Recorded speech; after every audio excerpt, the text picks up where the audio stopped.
Buenos días a todas y a todos aquellos que nos acompañan. Estamos esperando que terminen de conectarse, pero todavía que algunos estamos esperando terminar de conectar el audio.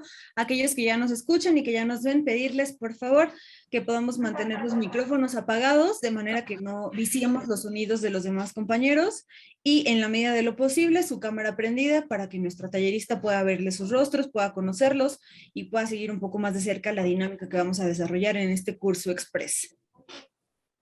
En unos minutos vamos a hacer la presentación oficial en lo que terminan de conectarse las compañeras y compañeros.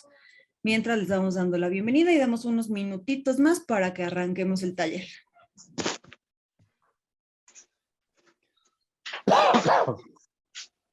Igual pedirles a todos aquellos que tienen los nombres de sus aparatos que nos puedan ayudar a cambiarlos.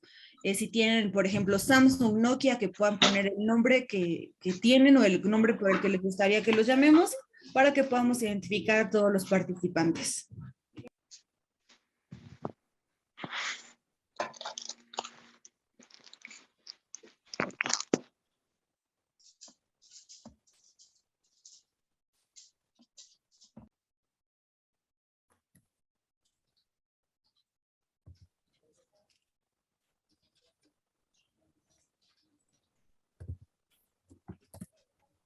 Hola María del Carmen, que justo también nos está saludando a través del chat. Recordarles que si tienen alguna duda o alguna pregunta, las van a poder poner en el chat. Y Rafa, que estará saludándoles por ahí, Rafa nos ayudará a seguir los lineamientos, más bien a seguir las preguntas y a seguirlas contestando para que si tienen alguna duda las podamos ir respondiendo en el chat. Igual si quieren participar, pedirles que puedan levantar la mano virtual y así podamos participar de una manera más ordenada, porque como ven somos bastantes, todavía nos faltan algunos más, pero para darle un poquito más de orden a la participación. Mauricio y Claudina, si están de acuerdo, empezamos. ¿Sí? Sí, adelante. Perfecto. Bueno, pues arrancamos oficialmente este taller de iniciación al cuento en el marco de WordFest, en este tercer día de WordFest, de este Festival Literario Digital que ya lleva 4 años y del cual estamos todos muy contentos que participen en este taller express, como bien lo voy a explicar un poquito más adelante Mauricio, que estamos viviendo de iniciación al cuento, un género que de pronto nos pudiera parecer tan noble y que esperamos todas y todos ustedes participen de él. Les voy a contar algunos datos rapidísimo de nuestra maestra el día de hoy, que es Claudina Domingo, a quien van a poder ver en sus pantallas. Ella es poeta y narradora. Su libro Tránsito, que es del 2011, ganó el Premio Iberoamericano de Bellas Artes de Poesía Carlos Pellicer, esto en el marco de la obra publicada. Fue nombrada también escritora emergente del año por la revista La Tempestad en 2011. Obtuvo el Premio Nacional de Literatura Gilberto Owen en 2016 por este libro de poesía y en particular por el título Ya sabes que no veo de noche. Ha sido becaria del programa Jóvenes Creadores del FONCA en 3 ocasiones y el día de hoy se une con nosotros a este Festival Literario Digital para impartir un taller express de 2 sesiones de 4 horas en el marco de taller de iniciación al cuento. Les pido por favor que les demos la bienvenida y cedo los micrófonos a Mauricio Montiel, quien también dirigirá unas palabras para este taller.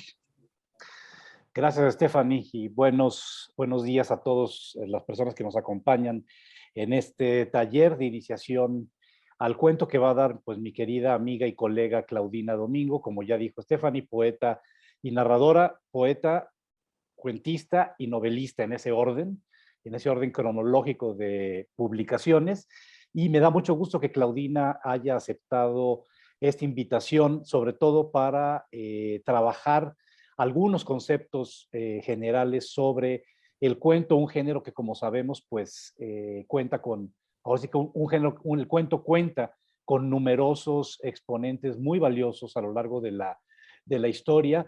Por desgracia, y eso igual a lo mejor Claudina tendrá algo que decir al respecto, por desgracia de un tiempo a la fecha el mercado editorial se ha cerrado bastante las puertas para el cuento. Son raras las excepciones de editores que se arriesgan a publicar cuento en estos días porque paradójicamente se cree que el lector lee más novela que otros géneros narrativos. Yo no creo que es el caso, sobre todo en una época en la que sabemos vivimos con tal cantidad de información, tal bombardeo de datos por todos lados. Pues yo creo que el cuento tendría que ser el género para esta época, ¿no? Un género que puede ser corto, pero que también sabemos que se puede prestar a una extensión un poquito mayor, que puede ser ya el cuento largo o la novela corta, como se le quiera llamar. Pero bueno, quien importa que hable en este taller, que serán 2 sesiones de 2 horas, de 11 a 1 de la tarde, todos horario de la Ciudad de México,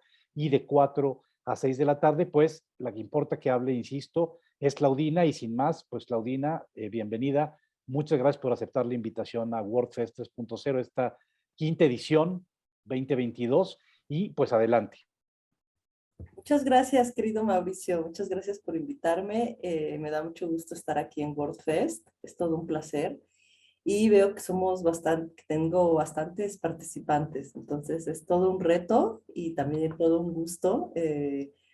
Yo quisiera que participaran un poco ustedes. Sí voy a hablar yo, pero también quisiera que me dieran unos nortes para saber yo qué tanto leen cuento, qué tanto han escrito cuento, etcétera. Primero, quisiera comentarles cómo empecé a escribir yo relato y cuáles fueron las trabas que yo encontré en este ejercicio literario, ¿no? Bueno, yo escribía poesía, yo empecé escribiendo poesía cuando era adolescente y durante mis 20s eso era lo que yo escribía, ¿no? Pero digamos que en algún momento no sé, 2009, algo así, tendría yo unos 27 años, siempre me interesó, siempre me gustó mucho la narrativa. Siempre admiré mucho a ciertos narradores y siempre quise escribir narrativa, pero pues tenía esta idea de que tenía mucho tiempo, ¿no? Que es la idea que uno tiene cuando es joven, de que todavía hay tiempo para empezar otras cosas, ¿no? Que no corre prisa uno. Y de pronto cuando empecé a querer escribir narrativa, pues tenía la costumbre de escribir poesía y de alguna forma, de cierta manera, los poemas a veces se resuelven, no exactamente solos, pero nos van dando una pauta cuando uno va escribiendo un poema y digamos, va llevando un camino que a veces simplemente conseguir escribiendo el poema, se resuelve el poema tarde o temprano, después uno tiene que corregir. Entonces yo escribía relatos, pensé en escribir un libro de relatos de la misma forma, pensando en que tarde o temprano nada más con escribir, y obviamente escribía como una prosa muy poética y muy intimista, pensaba que tarde o temprano el cuento iba a aparecer y muchas veces no ocurría, ¿no? Entonces pasaron, digamos, algunos años, yo tuve como, digamos, un bloqueo escritural en algún momento, ¿no? Y pues intenté una novela que no me salió exactamente, me estoy trabando un poquito, ¿verdad? Se congela de pronto la imagen, ¿no? Ah, perdón. Intenté una novela que resultó un fracaso, digamos, no tuve una novela, pero vaya, eso me sirvió como para ejercitar un poco la mano, ¿no? Ejercitar lo que se llama ejercitar la pluma, la prosa, ¿no? La escritura. Y bueno, había asistido a algunos talleres ya de relato. Quiero decir que no fue de la noche a la mañana que pude terminar un relato. Entonces, para cuando empecé los cuentos del que están en Las Enemigas, ya tenía, digamos, toda esta experiencia, podríamos llamarlo así, yo no diría que son fracasos previos, yo digo que son ejercicios literarios que por supuesto nadie tiene que ver, ¿no? Más que nosotros, pero que son muy importantes para un género tan exigente como el cuento. Porque a veces una novela uno puede empezarla en algún momento de su juventud, pausarla, retomarla después, y hay forma de componerle varias cosas, ¿no? Hay forma de quitarle, de añadirle, de sacarle, pero el cuento es un poco más exigente. El cuento nos pide por lo menos un tono, después en la siguiente en la clase de la tarde vamos a entrar un poco en esos detalles. Nos pide que tenga el cuento un cierto tono, que es normalmente el que nos da a los autores la capacidad para relacionarnos, para escribir y llevar hacia un determinado punto nuestro relato sin perdernos a nosotros mismos, sin hacer un texto como incoherente en torno al tema, el asunto, el tono, el ritmo, la atmósfera, ¿no? Pero, en fin, son todas estas cosas que uno puede leer, por ejemplo, en un diccionario de retórica, ¿no? Que es el tono, que es el ritmo. Es muy difícil que uno primero se aprenda, digamos, toda esa teoría y que después uno comience a escribir cuento y vaya a dominar todo este asunto, ¿no? Normalmente lo que tenemos que hacer siempre que escribimos un relato, que siempre que empezamos a escribir un género, es ejercitarlo mucho. Ahorita yo les voy a dar una serie de cosas que yo pienso que son necesarias a la hora de ejercitar sobre todo el subgénero del relato. Pero antes de eso, quisiera que ustedes me compartieran quiénes de ustedes, que Stephanie me ayudara también como a que cuando ustedes levantaran la mano y tal. Me gustaría que ustedes me contaran quiénes de ustedes ya han escrito relato, quiénes de ustedes todavía no han escrito el género para yo saber un poco cómo guiar esta conversación, ¿no?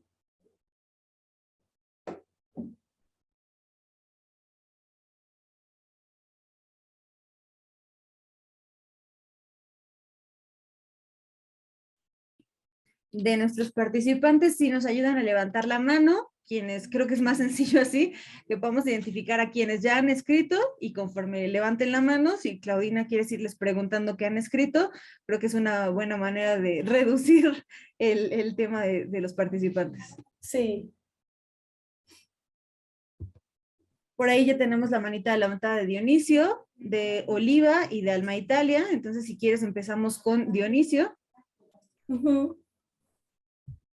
Hola, buen día. Buenos días. Buen día a todos. No tengo experiencia en la escritura de cuentos.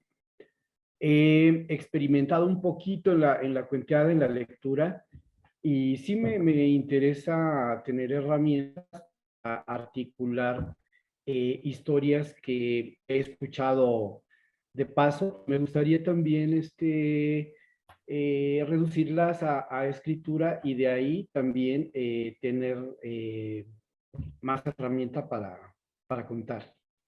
Esa es mi participación. Gracias. Está por ahí también una compañera que aparece como Huawei, pero que si nos ayudas a abrir tu micrófono para decirnos tu nombre. Hola, sí, buen día. Estoy justamente buscando la configuración para poner el nombre. Mi nombre es Miriam Veloz. Un placer estar aquí y conocerles. Bueno, yo sí he tenido la experiencia de escribir cuento. Ha sido un cuento corto y esto se dio de manera muy circunstancial. Me invitaron a un curso de creación literaria. Y en el inter del desarrollo de este taller, se dio la oportunidad de que participáramos en un concurso, de tal manera que empezamos a trabajar sobre el tema. Al final no se llevó a cabo el concurso y nosotros nos quedamos con el compendio de cuentos que el director de ese taller fue puliendo a la par de todos nosotros. Y finalmente tomamos la decisión de publicar. Publicamos de manera independiente ese compendio de cuentos cortos y ha sido una de mis experiencias icónicas en la literatura que nunca me imaginé poder haber vivenciado. Esa es mi experiencia. Muy, muy grata, muy, muy grata. Ajá. Y ahorita busco, creo que ya, ¿no? Ya aparece como Miriam Veloz, ya. Ya Sí. pudimos cambiarte. Igual, ay, muchas gracias. También vemos que Oliva tiene su mano levantada. Si nos ayudas a encender tu micrófono. Sí, buen día, mi nombre es Oliva Vargas Palacios y bueno, yo no tengo la experiencia, pero me gusta, me fascina escuchar cuentos. Entonces, pues sí, me gustaría tener las herramientas necesarias para lograrlo. Muchas gracias. Sí, gracias a ti. Buenos días.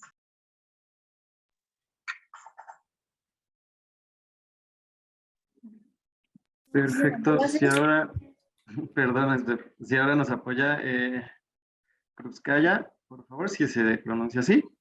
Sí, Rafael, muchísimas gracias. Bueno, quiero comentarles primero que yo los saludo desde acá, desde Machala, Ecuador. He tenido la oportunidad pues justamente de estar aquí con ustedes y me siento muy, muy honrada de poder participar en este taller. Realmente yo estoy bastante interesada en la parte del cuento porque yo he escrito ya, tengo un libro publicado de poesía y he escrito ya durante mucho tiempo poesía, pero me encanta la narrativa. De hecho, me he atrevido incluso ya a hacer una novela y tengo muchos relatos sueltos, pero no, nada de eso está publicado. Entonces, me interesa mucho aprender en el tema del cuento para mejorar los textos que ya tengo escritos. Muchísimas gracias. Muchas gracias. Muchas gracias. Si nos apoya ahora Alejandro, por favor. Buenos días a todos. Sí, yo en cuanto a cuento he escrito algunos, varios, no tengo ya idea de cuántos he hecho. Sin embargo, nunca he tomado así un curso que me haga escribir estructuralmente, ¿no? Académicamente. Es más que nada una afición. Los he publicado, he tenido la posibilidad de hacer ediciones muy limitadas, 100 ejemplares de libros de cuentos, y pues sí he visto que han tenido pues cierta aceptación, ¿no? entre mis conocidos, la gente a la que se lo regalo o incluso los he puesto a la venta, pero sí reconozco que necesito mucha pues la noción teórica, ¿no? De cómo escribir un cuento, porque eso es lo que nunca he considerado así. Ya tengo la idea, ¿no? De qué elementos necesitan, así como que decimos que empezamos con la introducción, el desarrollo, el clímax, el final, pero hasta ahí nada más.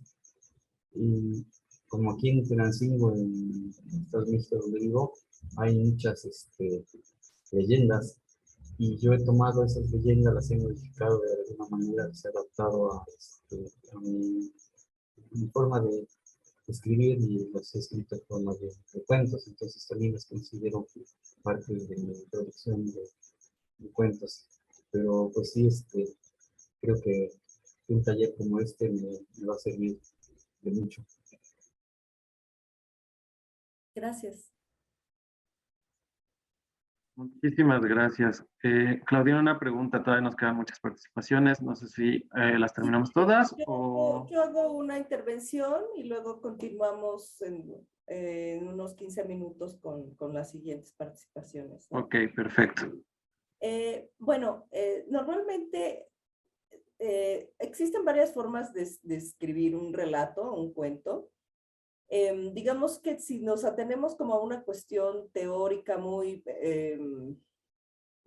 estricta, tendríamos que tener ya, contar, digamos, con una escaleta, con un mapa, en el cual tengamos descrita nuestra anécdota, en el cual tengamos nuestros personajes, sobre todo nuestro personaje principal, ¿no? En el cual, digamos, tengamos una idea de cuál va a ser el clímax y cuál va a ser, qué tipo de final vamos a tener.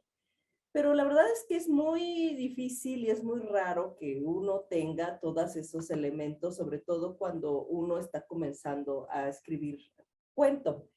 Digamos que ese tipo de previsión literaria y de planeación literaria es más frecuente cuando uno ya tiene experiencia en el género, ¿no?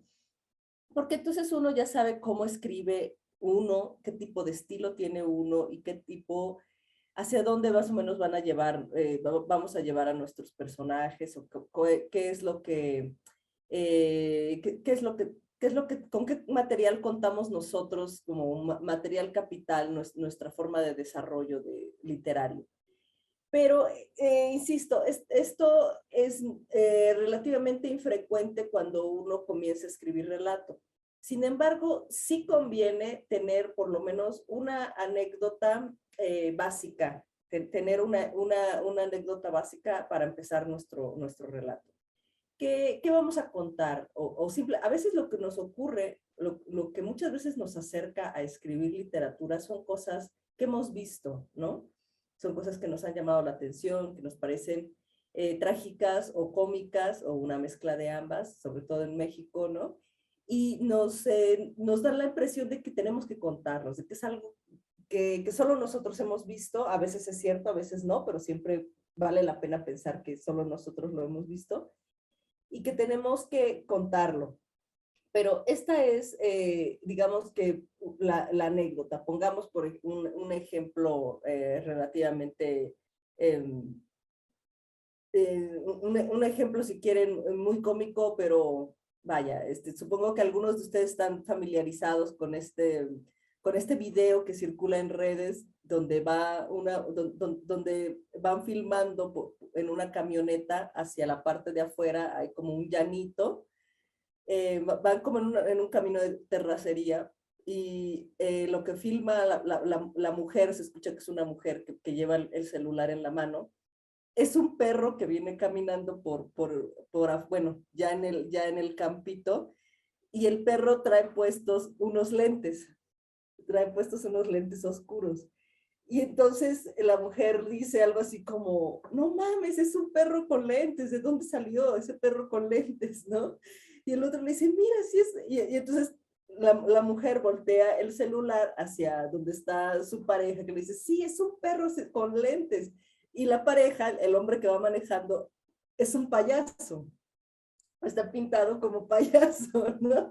Entonces, bueno, es un video que ha tenido, que se ha vuelto viral, porque en qué país te encuentras primero manejando un perro que viene con unos lentes puestos y el hombre que va manejando la camioneta está pintado de payaso, ¿no?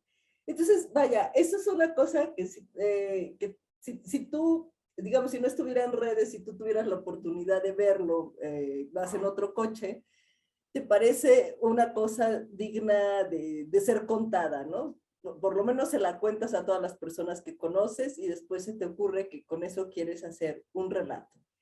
Pero si tú cuentas esto así de cabo a rabo, como lo estoy contando, es una anécdota solamente, no es un cuento, no tiene esa dimensión literaria, no solo porque no esté escrito, sino porque hacen falta elementos para que podamos, lo que ocurre con la escritura, que es la gran diferencia entre la escritura y la narración oral.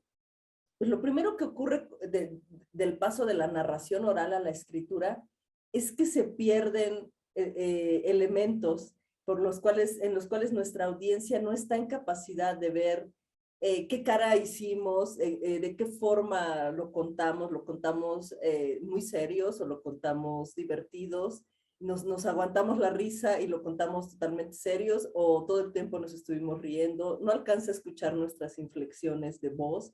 Entonces todo eso se tiene que codificar de nueva cuenta en una página, ¿no? Ese es el gran reto de la literatura en general. Uno conoce en su vida cotidiana muchas personas, parientes, amigos, que son grandes narradores orales, que te cuentan anécdotas muy bien y no necesariamente saben escribir, no necesariamente se convierten en buenos escritores digamos,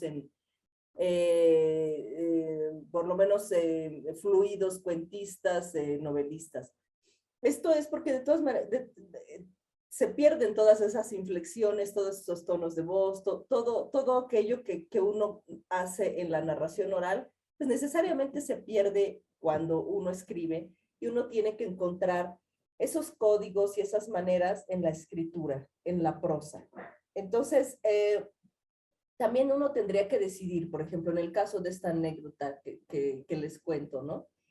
¿Qué es lo más importante o qué es lo más contundente de esta anécdota? ¿El perro con lentes, el payaso que maneja la camioneta, o el punto de vista de quien lo está viendo, ¿no? De la mujer que va filmando y que filma al perro con lentes, filma a la pareja con pintado de payaso, ¿no? ¿Qué es lo más? Uno tiene que decidir digamos, el enfoque que va a tener nuestro cuento, justamente volviendo a la metáfora, como si uno estuviera detrás de una cámara. ¿De quién va a estar narrando eso? Lo puede estar narrando un narrador omnisciente, que en este caso sería como tal, bueno, no es alguien que esté presente, no es uno de los personajes. Supongamos que los personajes son 3, ¿no? El perro con lentes, el payaso y la mujer que filma al perro con lentes y al payaso. Entonces, nuestro narrador omnisciente, o nuestro narrador en tercera persona, que no es exactamente uno como escritor, aunque por supuesto que es más cercano a uno como escritor que otro tipo de narrador. Este narrador omnisciente va a contar las cosas más o menos así. Patricia decidió ese día que era importante llevar a su hijo al médico, aunque no estaba muy enfermo, tenía unos grados de temperatura, subió a la camioneta, él le pidió a su esposo, etcétera, ¿no? Todo, ese es el narrador omnisciente, lo sabe todo, es un narrador en tercera persona, va a contar lo que ve Patricia, va a contar todo lo que ocurre en esa camioneta, lo que ocurre afuera, pero el narrador omnisciente no está en ninguno de esos, en ninguno de esos sitios, por eso se le ha conocido a veces como el narrador Dios, ¿no? Es un narrador que lo sabe todo, pero que no es ninguno de los personajes y no participa de la historia. Ese es el cuento que, digamos, que se cuenta, esa es la forma en la que se cuenta el cuento desde el Decamerón, desde Las Mil y Una Noches, ¿no? Si ustedes han tenido alguna clase de literatura, sabrán o habrán escuchado, o igual por allá han leído, que una de las grandes aportaciones, bueno, una aportación cultural compleja, derivada un poco, bueno, podemos decir que hasta de la Revolución Francesa, etcétera, es la creación de una literatura moderna, ¿no? De hecho, esta literatura moderna, los albores de esa literatura moderna son previos al psicoanálisis, pero el psicoanálisis después habría de influir fuertemente en la creación de la literatura moderna. En la literatura moderna no solo es importante la historia, sino el punto de vista de los personajes inmiscuidos. Y es muy importante las evoluciones psicológicas y el desarrollo psicológico de los personajes en la narrativa, ¿no? Es también importante en un sentido literario y en un sentido narrativo, en un sentido, digamos de alguna forma, ¿cómo decirlo? Para el movimiento narrativo, porque es como si estuviéramos viendo en vivo cómo se desarrolla, cómo va evolucionando o cómo va virando emocional y psicológicamente un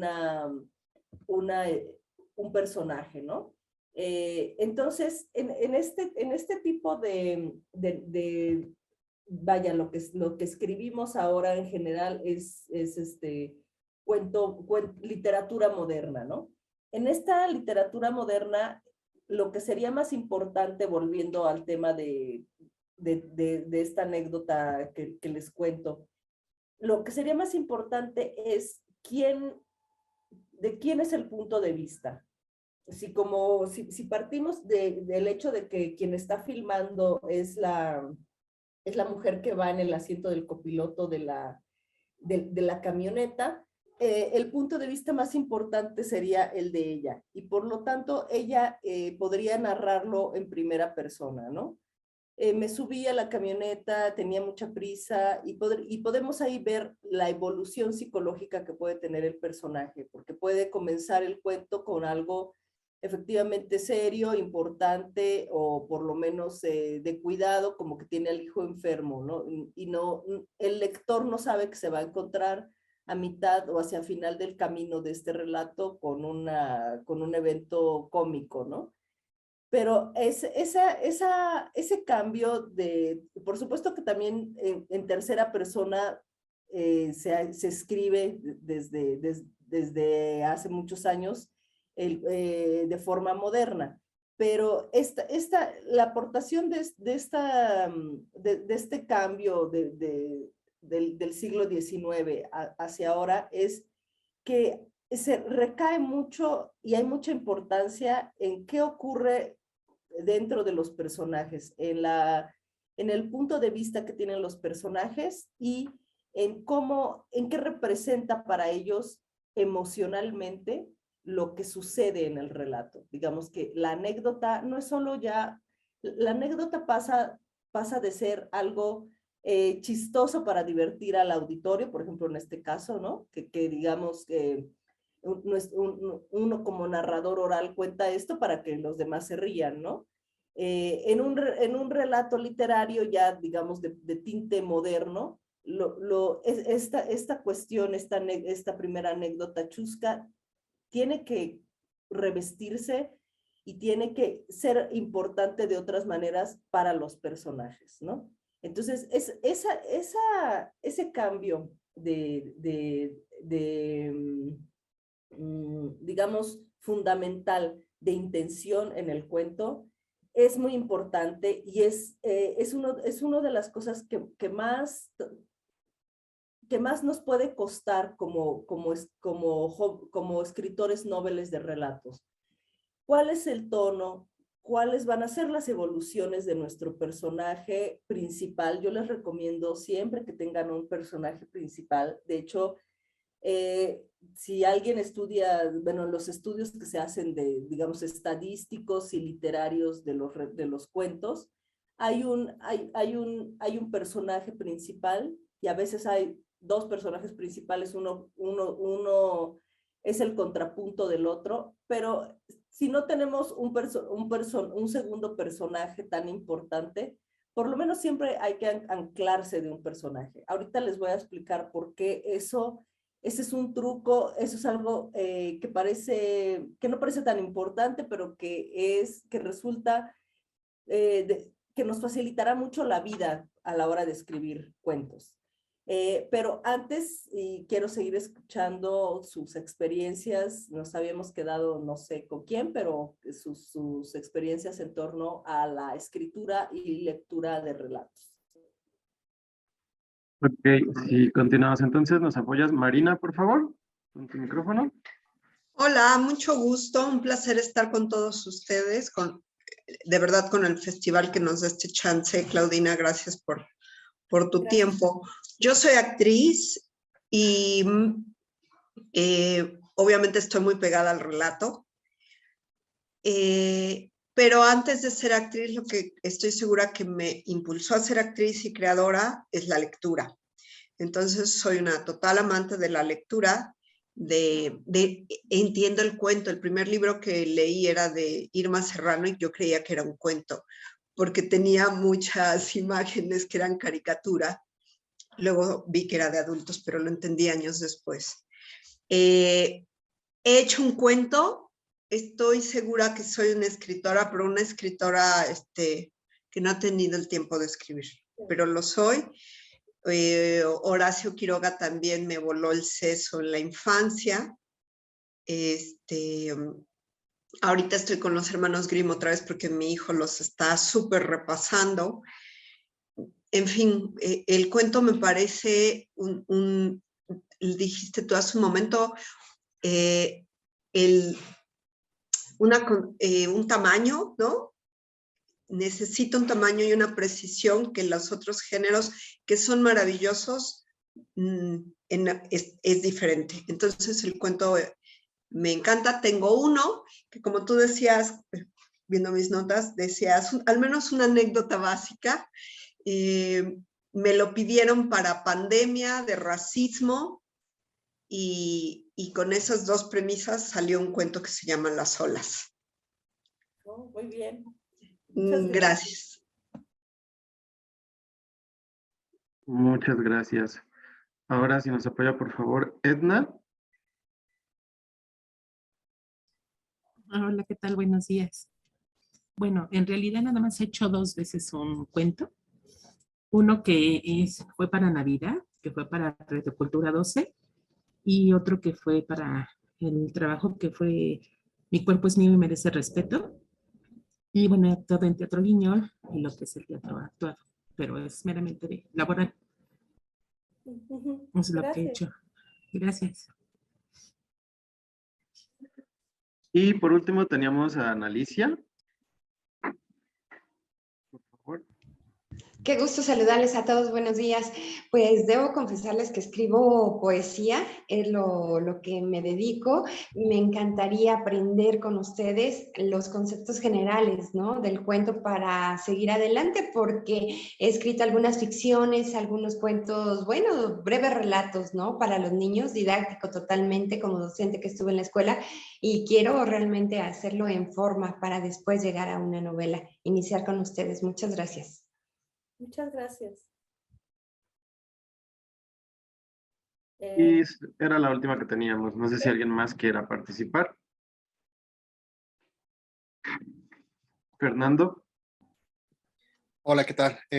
Bueno, yo acabo de publicar, precisamente Secretaría de Cultura de Jalisco me publicó un libro de cuentos y pues bueno, más bien, pues también parte de lo que quiero trabajar es entender eso, porque sí trato de meterle pues ahora sí que la historia, la segunda historia, pero pues ahora sí que hay de todo tipo de lectores. Hay lectores muy buenos que sí la cachan y hay otros que no la cachan, y pues los que no la cachan se quedan anécdota. Entonces es también así como que, ay, me ha costado un poquito de trabajo esa parte de ocultar o no ocultar tanto la segunda historia. Ese es como mi coco. Ok. Bueno, si hay más participaciones un poco después, lo que les iba, me quedé, digamos, ahorita esto que comenta Fernando me trae a colación que justamente nuestra diferencia, digamos, una vez que en nuestro siglo ya estamos acostumbrados a este cuento moderno en el cual lo importante o la cuestión deriva un poco en la complejidad de la historia, la complejidad de los personajes, las dimensiones psicológicas de los personajes. Ocurren, bueno, cosas en torno al cuento que no son nada menores, ¿no? Antes, digamos que, o normalmente el cuento, la cuestión que ha tenido no es escollo, pero ha sido como una deriva cultural a lo largo de muchos años, es que, por ejemplo, los hermanos Grimm tenían bien que mal, una vocación de enseñanza y de precautoria hacia la niñez, en donde había muchas fábulas y donde había como consejos morales y como una dimensión moral y preceptiva en torno al cuento. Esos son los cuentos que normalmente leímos en nuestra infancia, ¿no? Son los cuentos, todavía los cuentos de niños, la gran mayoría están escritos con mensaje, ¿no? Tiene que tener un mensaje de qué está mal hecho, de qué no está bien hecho, de qué cosas tenemos que no aceptar dulces de los extraños, no dejarse llevar a un lugar oscuro por un extraño, no ser envidioso. Todas las anécdotas que nos cuentan los cuentos para niños o que nos contaban nuestros cuentos para niños son anécdotas preceptivas. Tienen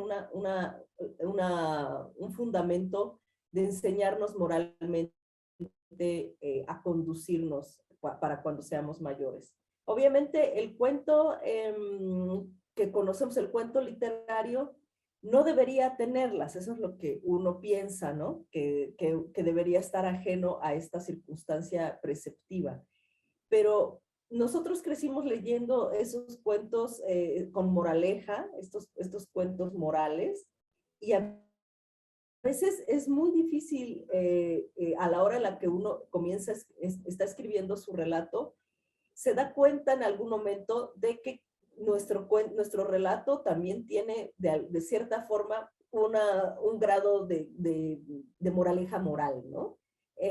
Claro que, que es digamos, esta lucha interna entre lo que puede ser, más bien esta lucha de corrientes literarias en torno al papel del cuento literario en la sociedad, pues ha sufrido muchos vaivenes, ¿no? Tenemos, por supuesto, pues a José Agustín, que desde la contracultura nos enseña que efectivamente no hay nada que moralizar en torno al relato, ¿no? Pero una de los escollos, traigo esta colación, porque uno de los escollos que podemos tener a la hora de escribir un relato es que queramos hacer un relato preceptivo. Digo, no está mal, uno decide, ¿no? Uno puede decir, bueno, yo quiero escribir un cuento que sí tenga un fundamento o una parte en la cual pueda yo o pueda las personas que me leen entender, por ejemplo, que el racismo sigue existiendo en la sociedad actual, que por supuesto que es una práctica reprobable y quiero que esto se muestre, ¿no? Uno puede decir, quiero hacer eso, ¿no? Pero el asunto es que como ya son relatos literarios, uno tendría que ser más sutil a la hora de escribir, o uno tiene que ser más sutil cuando uno introduce elementos preceptivos y morales en sus relatos. Y la forma en la cual uno no puede decir simplemente, hey, lector, aquí lee bien esta línea que dice el racismo ya no debería existir en México. Porque esa es una cuestión que puede sacar a nuestro lector mucho de onda, porque normalmente el lector de literatura se acerca un poco no tanto para edificarse moralmente, sino como para edificarse culturalmente o para distraerse a un cuento literario, ¿no? Entonces, todas las cuestiones, digamos, que tengan un mensaje, si nosotros queremos que nuestros relatos o nuestros cuentos tengan un mensaje, tiene que estar cuidadosamente, de alguna forma, no escondido, pero llevado de una mano mucho más delicada y con una manera bastante sinuosa de presentarlo, ¿no? Y volviendo a lo que me había quedado diciendo antes de que ustedes participaran, una de las formas más sencillas es guiarse por un personaje.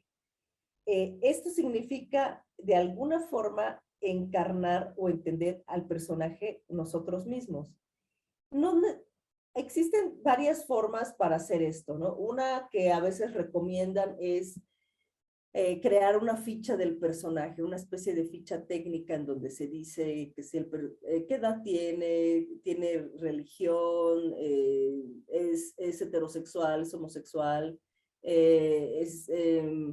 tiene hijos, es pobre, no es, o sea, todo lo que, digamos, sociológicamente nuestro personaje representa y que nos podría orientar para escribir en torno a él. Yo no lo recomiendo porque el asunto de hacer esto es que uno desarrolla un personaje, pero no lo desarrolla literariamente. Todas estas cosas que pueda tener nuestro personaje, todas estas características, digamos, sociológicas, muchas no van a ser relevantes para lo que haga el personaje dentro del cuento. El personaje dentro del cuento es un mecanismo para desarrollar la historia. Tenemos que tenemos que estar conscientes de esto, porque no conviene enamorarse demasiado del personaje, identificarse demasiado con el personaje, tenerle mucha compasión al personaje, porque a veces uno va a necesitar que el personaje haga cosas que si nos encariñamos mucho con él o si le tenemos mucha compasión, no lo vamos a sobreproteger. Digo sociológico, en ambos casos, sociológico y psicológico, porque quiero decir, si uno plantea que su personaje tiene ciertas características como que vive en una colonia y no en otra, como que está casado o está soltero, como todas esas cuestiones, pues son también sociológicas, ¿no? Son sociales, ¿no? Entonces, yo lo que creo es que tomando en cuenta que uno ya tiene su anécdota, volvemos a la anécdota del perro con lentes, ¿no? Decidimos cuál de nuestros 3 personajes que están en esa historia, en esa anécdota, va a ser nuestro personaje focal, ¿no? Podemos describir las emociones eso es más complejo, pero podemos describir emociones de los 3 personajes, pero supongamos que para empezar un primer relato, yo lo que recomiendo es focalizar un poco digamos que los conflictos psicológicos, las derivas y el movimiento narrativo en torno a un personaje, ¿no? Entonces, podemos decidir entre cualquiera de los 3.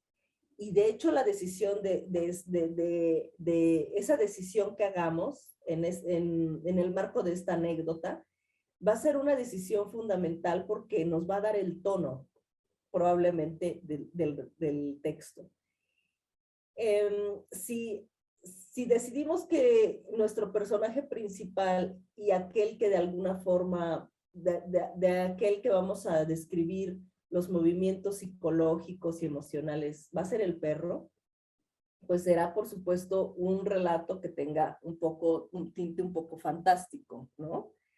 Será un cuento o un relato más realista y más, digamos, no solo realista, sino descriptivo, contemporáneo de nuestra sociedad, si es el payaso o la mujer, que parece ser por el video, la mujer la esposa del payaso, quien cuenta todas estas cosas. Yo recomiendo que en nuestros primeros relatos sí tengamos un solo personaje, antes de empezar a hacer cosas muy complejas, de describir, de entrar y salir de las conciencias de los 3 personajes, que es algo que por supuesto que se puede hacer y que es lo que más admiramos de nuestros maestros narradores, ¿no? No sé, por ejemplo, de alguien como Elena Garro, que tenía esa maravillosa capacidad para describir y cambiar de foco, cambiar de punto de vista narrativo en un solo texto, en un solo relato. Antes de hacer eso que para lo cual se necesita bastante pericia, lo primero que tenemos que hacer es, o lo que nos conviene hacer, es contar una anécdota con un personaje como foco o desde el cual se va a contar la anécdota. Ese sería lo que se conoce técnicamente como el punto de vista narrativo. Entonces, supongamos que, acá me preguntan a qué llamo personajes complejos, ¿no? Lo que son personajes complejos es o lo contrario de un personaje complejo son en estas historias, por ejemplo, preceptivas moralmente, los personajes en los que el malo solo es malo, ¿no? Y el bueno solo es bueno y el tonto solo es tonto, ¿no? Que son el tipo de, como decía, digamos, de historias que sobre todo leímos en nuestra infancia, que nos mostraron, que nos daban un carácter, que nos mostraban un personaje como como personajes muy claros, y hacían como un aguafuerte en el texto que leíamos, porque todo era muy blanco y negro, ¿no? La narrativa puede ser en primera persona, puede ser en tercera persona. El asunto es que o sea, el punto de vista puede estar enfocado desde un personaje y que la historia se lea en tercera persona. No solo es importante tener no solo desde la primera persona se enfoca el punto de vista de un personaje, ¿no? Desde distintas, desde la tercera persona se pueden cambiar de puntos de vista, pero supongamos que lo primero que tenemos que hacer, o lo primero que intentamos es que un personaje cuente contar la historia de un relato desde un solo punto de vista. Ahora, yo quería preguntarles a ustedes si ustedes están familiarizados con la teoría del relato, ¿no? Han leído textos de qué es lo que tiene que llevar y qué es lo que no tiene que llevar un relato, del movimiento narrativo. Me gustaría que me contaran un poco si algunos de ustedes han leído fórmulas para escribir cuentos. Eso me interesa mucho.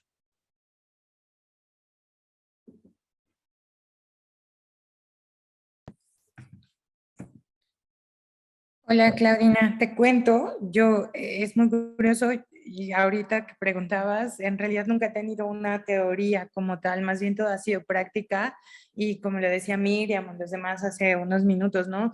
El ser lector te lleva muchas veces a encontrar cómo hilar una historia, pero por ejemplo yo te preguntaba, ¿no? Lo de los personajes complejos, o sea, es como, creo, por lo que yo vivo ahora, estoy al revésada, es decir, la práctica me lleva a la teoría y la teoría me ha sido complicada desde todos los sentidos.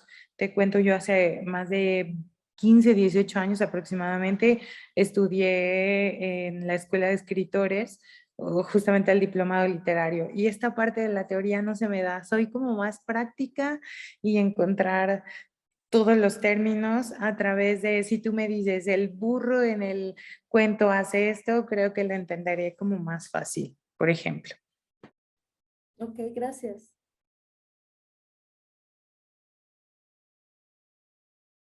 ¿Alguien más?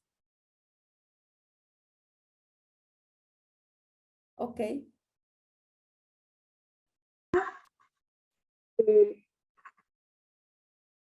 Ajá, sí. ¿Sí se oye, sí? No se escucha, creo que usted apagó su micrófono. Ya. Ya pronto.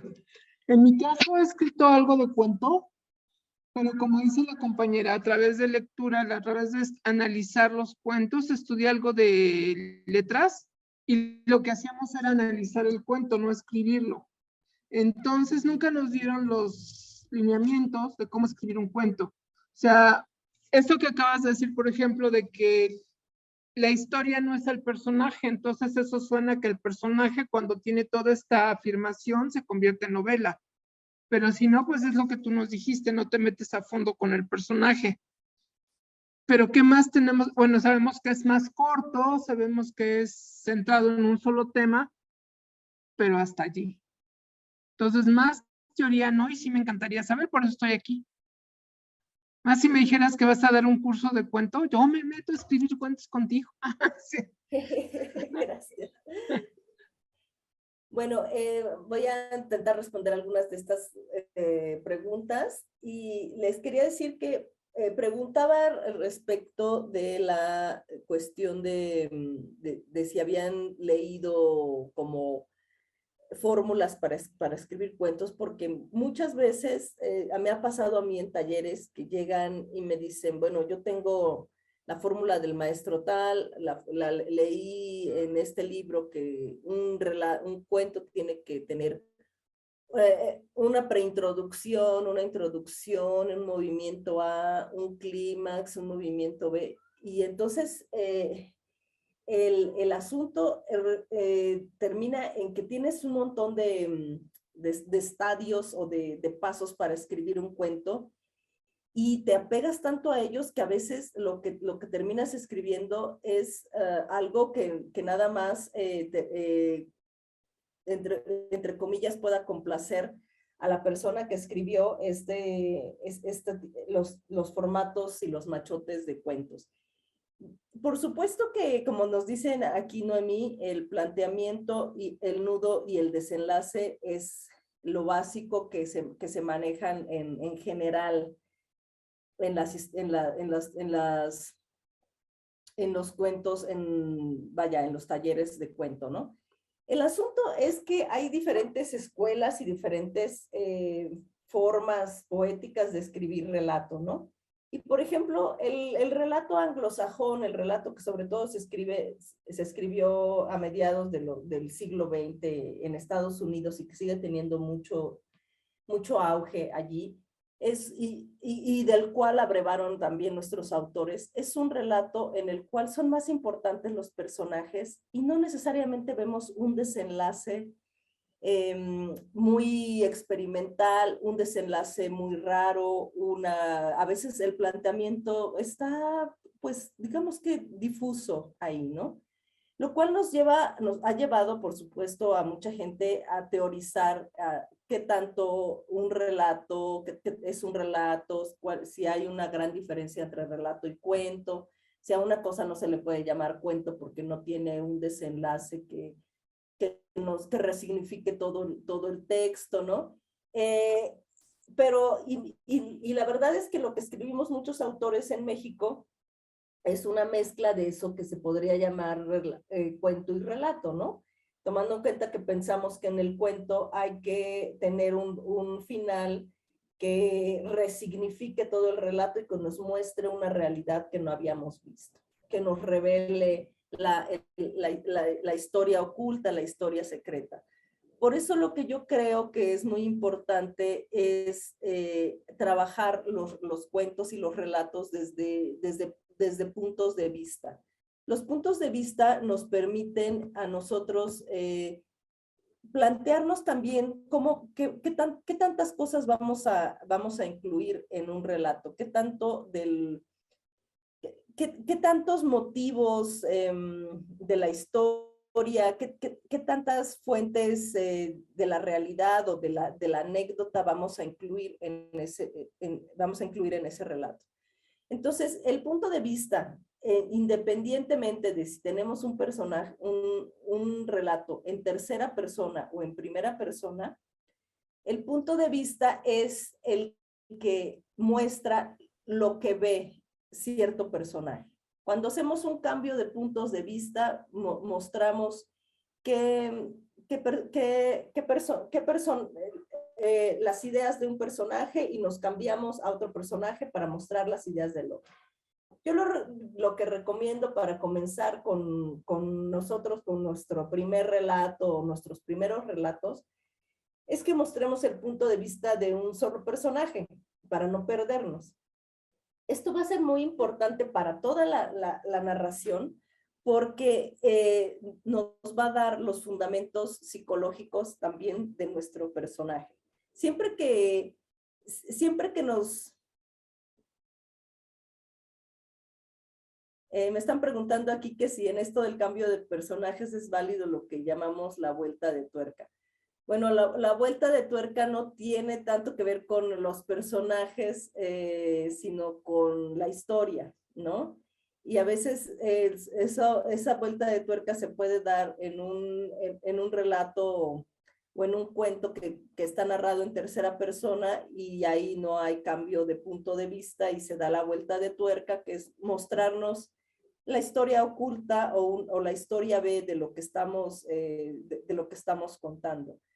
Pero para comenzar, digamos que nosotros nos atenemos a que tenemos un personaje principal, contamos el cuento como si ese personaje lo estuviera viendo, ya sea que esté en primera persona o en tercera persona, nos guiamos con este personaje. Más en la tarde les voy a compartir a final de esta sesión un texto que ojalá puedan revisar antes de que nos volvamos a reunir en la tarde y discutir algunas cosas en torno a este texto, ¿no? Pero antes de meternos en la cuestión de las vueltas de tuerca o de los desenlaces particularmente sorprendentes en los relatos, hay que recordar que tenemos nuestra anécdota, que es que no es exactamente el planteamiento, pero que es la base de digamos, es nuestro material en bruto. A veces no tenemos la anécdota completa, a veces vamos a reformular la anécdota mientras escribimos el cuento. Todo esto, por supuesto, para una cuestión, conforme nosotros vayamos escribiendo, vamos a ver qué tan armónico o no resulta nuestro relato, qué tan verosímil o no resulta nuestro relato. Esta es una cuestión un poco engañosa porque, y también muy delicada, porque la verosimilitud es muy importante para, tanto en la novela, en la narrativa en general, la verosimilitud es muy, muy importante. Y a veces uno piensa que con escribir cosas, historias realistas, con eso uno tiene ganada la verosimilitud en un cuento, ¿no? Pero sucede que no necesariamente, porque a veces nos equivocamos y ponemos a decir algo a un personaje que nunca diría, ¿no? Por ejemplo, ponemos a hablar, tenemos un personaje que es que es el señor que recoge la basura y lo ponemos a hablar con un tono de voz y con unas formas a las que no escucharíamos decirlo al señor que recoge la basura, ¿no? Y ahí perdemos parte de verosimilitud. Esto es muy importante fijarnos en que todo lo que estamos escribiendo, incluso si estamos escribiendo un cuento fantástico, nos lo pueda creer el lector. Hay un rango, por ejemplo, en el cuento fantástico de contrato con el lector, en el cual ciertas cosas nos cree que sí puedan pasar dentro de nuestro universo fantástico y ciertas cosas nos le parecen absolutamente no descabelladas, pero que no quedan ahí, que no van ahí. Entonces nosotros tenemos que, y esto tiene que ver con qué tanto damos un entorno a nuestro relato como para fijar o atraer la atención de nuestro lector y hacerlo creer todo lo que vayamos a decir, ¿no? Por ejemplo, en esta anécdota a la que vuelvo, queremos que nuestro punto de vista sea el punto de vista del perro, ¿no? Entonces, el perro es el que, ya sea que lo narremos en tercera persona, ya sea que lo narremos en primera persona, el perro es el que va viendo que se acerca a la camioneta, ¿no? El perro es el que, por ejemplo, se sorprende de que la gente de la camioneta se ría de él, si él solo es un perro, ¿no? ¿Por qué la gente se ríe de mí si yo voy caminando? ¿Qué les pasa, no? Además, ¿qué les pasa a estos? Como si ellos no fueran suficientemente ridículos, son dos payasos que vienen dentro de una camioneta y se ríen de mí, ¿no? O bien eso, pero narrado en tercera persona, ¿no?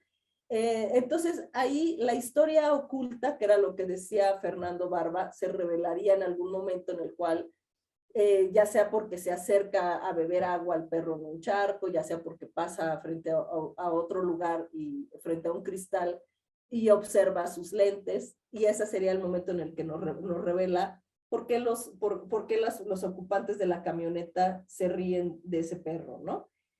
Pero para que nosotros, digamos, para que haya cierta verosimilitud en todo lo que decimos, incluso si planteamos que nuestro personaje y nuestro punto de vista principal es el del perro, ahí lo que conviene es un poco poblar nuestro relato.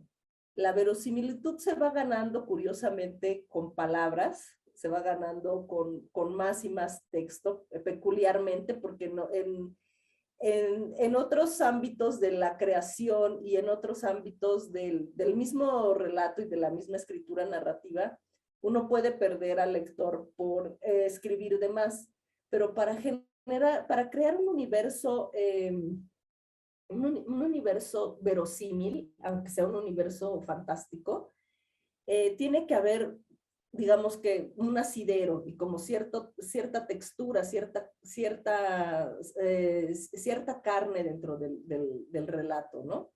El perro sobre qué va caminando. O sea, si uno dice simplemente, este es un perro que va caminando, uno no tiene atmósfera.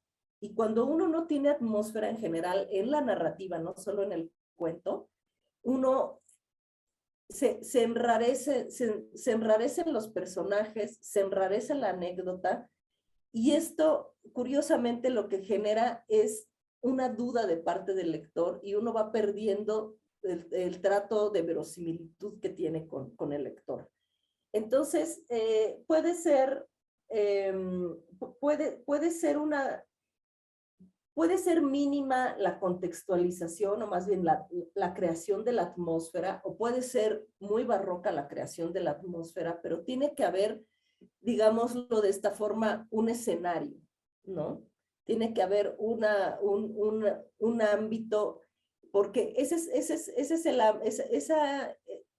escenografía que vamos a poner ahí, esa atmósfera con la cual vamos a revestir nuestro cuento, nos va a permitir que, incluso si es un cuento fantástico y muy fantástico, digamos, de ciencia ficción, y esa atmósfera está llena de naves espaciales y de planetas lejanos y de cosas así, le va a ir otorgando densidad a nuestro relato, densidad literaria, ¿no?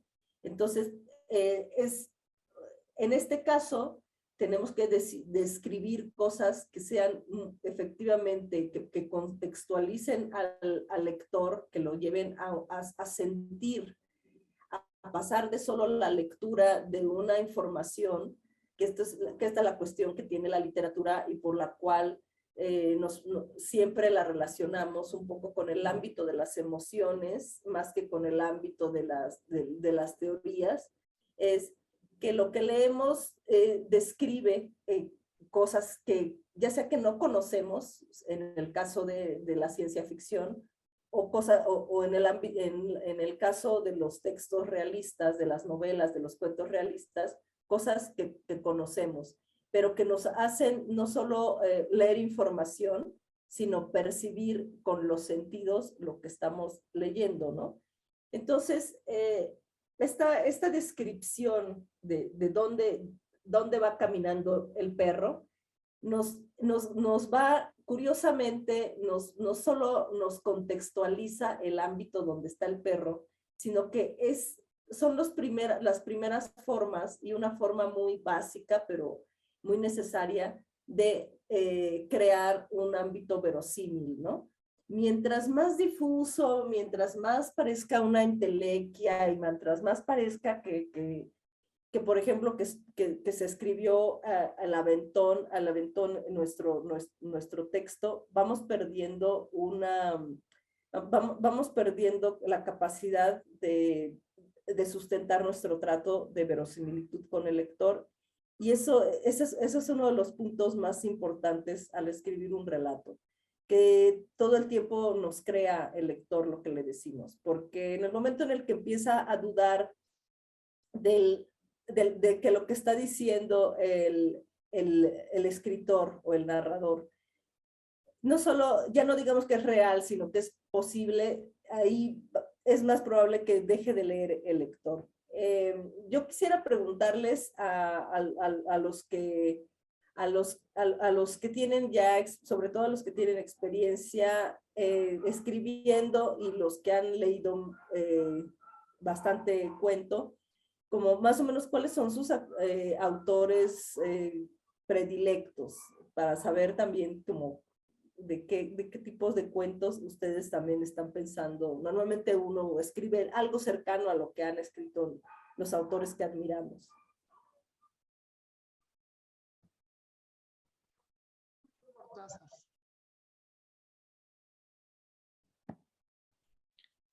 Yo quiero compartirte que soy muy fan, no sé quién lo decía, pero creo que es como un básico de la vida. El leer a Quiroga en la adolescencia o en la preadolescencia es súper revolucionario, y no soy la única que lo ha vivido, pero por ejemplo a mí Horacio Quiroga sí me marcó, porque además tiene estas tesituras del dramatismo, de la realidad, que siempre han sido un reflejo, más bien que fueron un reflejo de su vida, ¿no? Ese dramatismo profundo y esas acciones bipolares a las que nos puede llevar.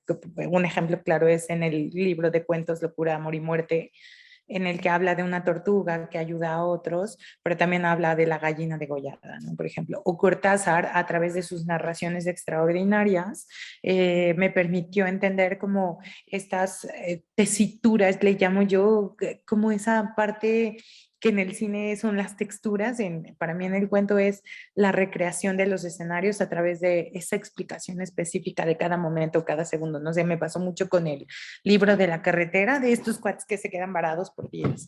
Y creo que en México, por ejemplo, justo como con tu trabajo, la narrativa que de repente se convierte, yo a veces lo creo, en ese cuento fascinante de la historia de un personaje, es algo que ha marcado últimamente la línea de dirección para poder escribir. Entonces, para mí son como esa parte de referencia. También digo, y aprovechando que va a estar en este WordFest, la escritura de Chimal, cuando de repente se dedica justamente a escribir esas pequeñas profundidades de las palabras, también me llevan a la recreación, sobre todo en los...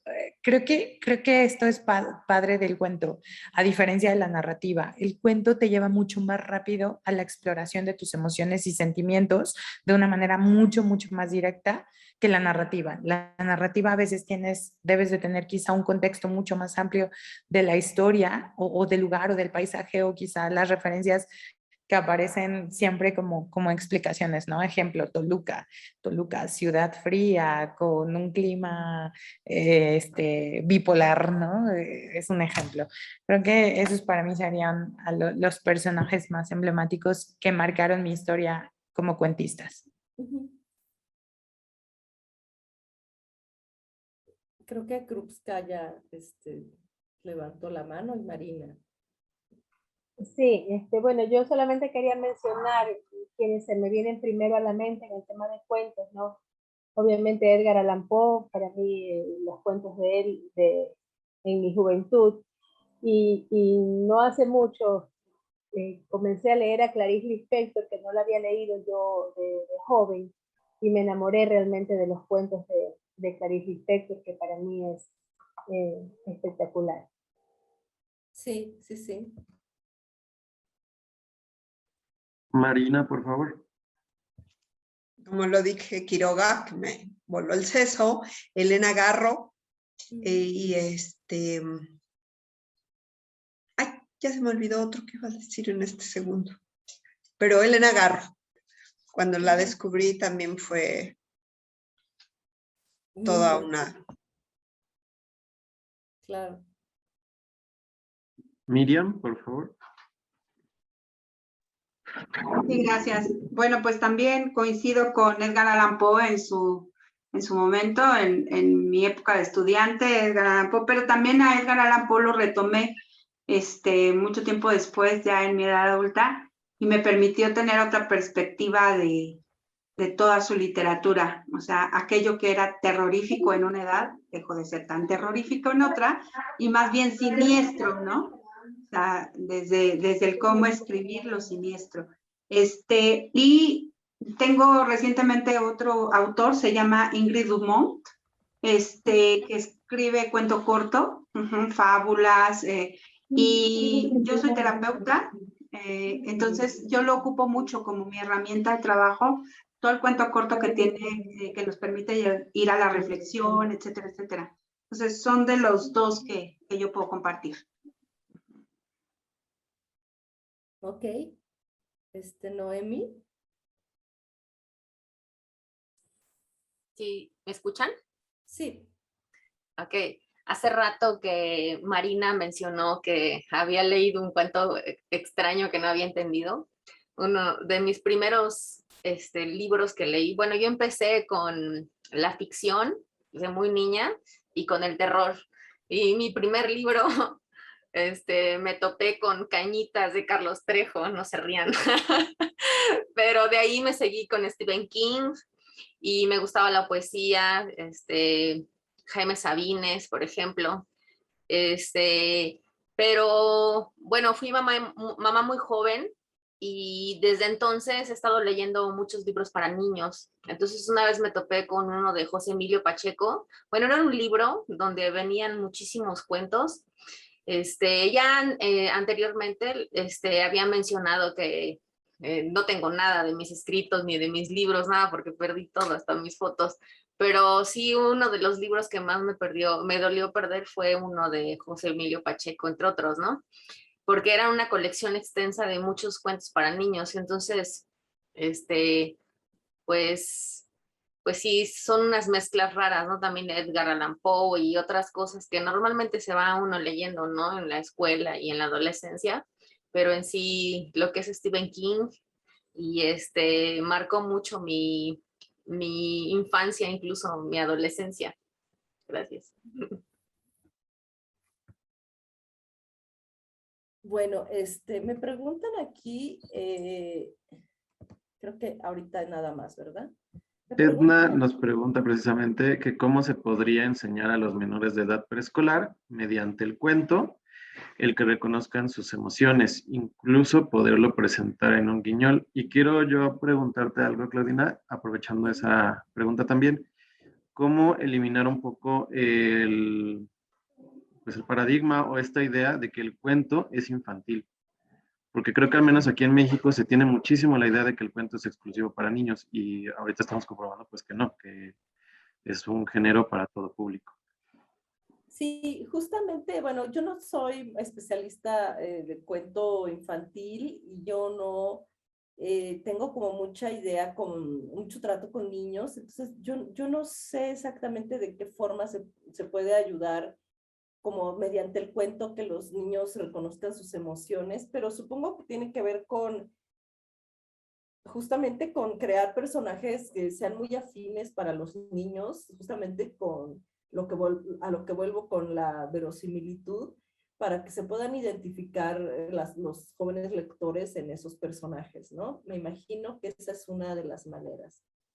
Y por otro lado, respecto del cuento como un género infantil, bueno, lo que pasa es que justo tenemos esa idea porque es lo que nosotros leíamos de niños, ¿no? No leíamos novelas, no se puede empezar leyendo novelas, ¿no? Es muy difícil.